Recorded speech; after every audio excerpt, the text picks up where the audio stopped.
Can you believe that we're already at week 4 of our 8-week series? It's been a great first month, and I really hope that you've enjoyed all the Bible facts that you have learned already. By the end of today, you will have learned 12 Bible facts over the last 4 weeks. So I want to know, which of these 12 Bible facts did you already know? Which ones didn't you know? Which were most interesting for you?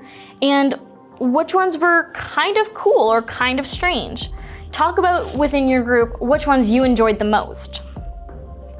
And if you didn't know some of the facts, or if all of the facts were new to you, that's okay too. We're all learning and going through our own personal faith journey. I'm a Bible studies major in university, and some of these facts were still new to me, and I didn't know all of them. So it's really, really interesting to just learn new things and always be open to learning new things within our faith. So let's get started. Bible fact number 10, and this one was actually new to me, so maybe you'll find it interesting too. So every nation and tribe and peoples and tongues. As of 2019, the full Bible has been translated into 698 different languages around the world. I didn't even know that there were that many languages around the world. I knew there was a lot, but that's a lot of languages. So just the New Testament alone has actually been translated into an additional 1,548 languages.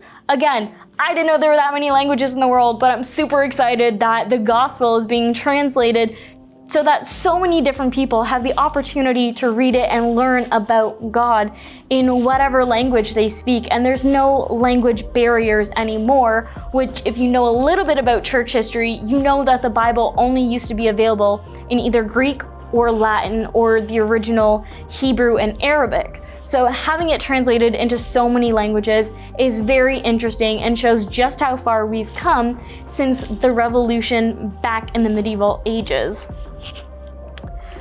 So Bible fact number 11, when were verses added to the Bible?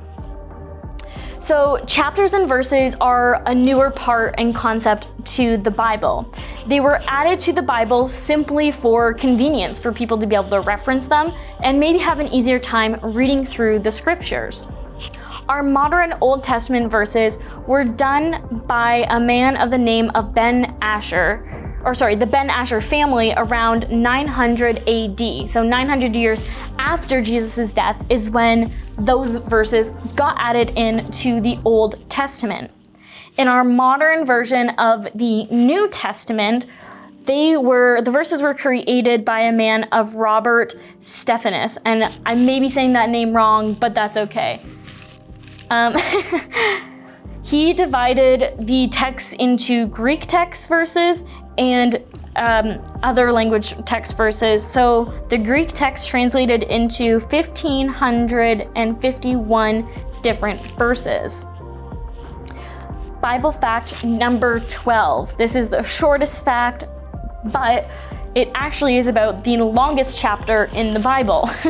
So the longest chapter in the Bible actually has 176 verses to it, and that is Psalm 19. So how many of you knew that there was one chapter with 176 verses in it? Because that is a lot of verses.